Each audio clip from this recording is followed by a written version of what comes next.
Sunday mornings on ABC Radio. 8:43. There's been a lot of talk recently about local school infrastructure and how some schools have been left behind when it comes to keeping them maintained. Many schools across the state are in dire need of extra student rooms. Some need urgent maintenance work done. And locally, State Member for Moranee Glenn Kelly says he knows works need to be done, especially around Serena and Moranee high schools.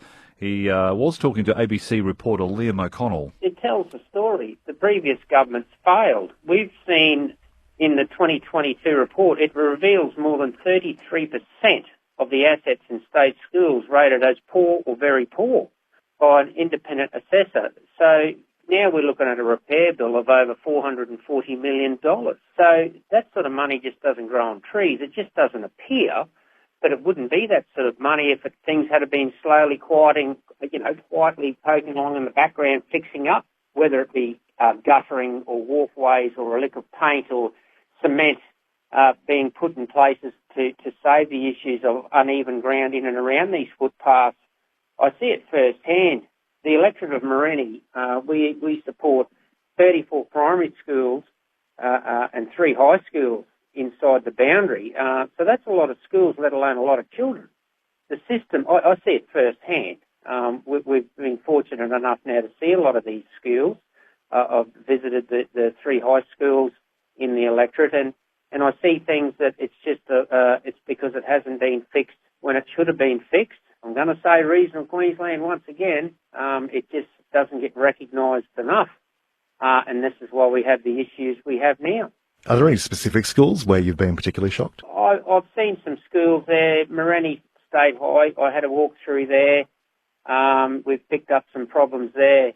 I'm going to go Serena Primary School. I was there earlier this year, and things like even covering there for the little fellas, the little kids there in their playground, and that I was really disappointed to see some of the way the guttering's just left the walkways there, the arch walkways, and it's little things like that. But then there's the big things as well. Obviously, when it comes to just a lick of paint, helps things preserve a bit, And I'm just trying to think offhand there now. Even at the Serena Primary School there, we've got to get kids out playing sport. There's no doubt about that. I'm a big one for it. And sports field there, it's deteriorated immensely. And I mean, it's just things like that it's not that hard to fix it, but it's, it doesn't get recognised enough. And I mean, the schools down where I live are the same things there, It's a big thing, and I suppose how do you put it, Liam? It's like owning a car for 15 years and not giving it service, right? Things are going to fall apart. Was there specific issues with staircases at some of the schools in the north of your electorate? Yeah.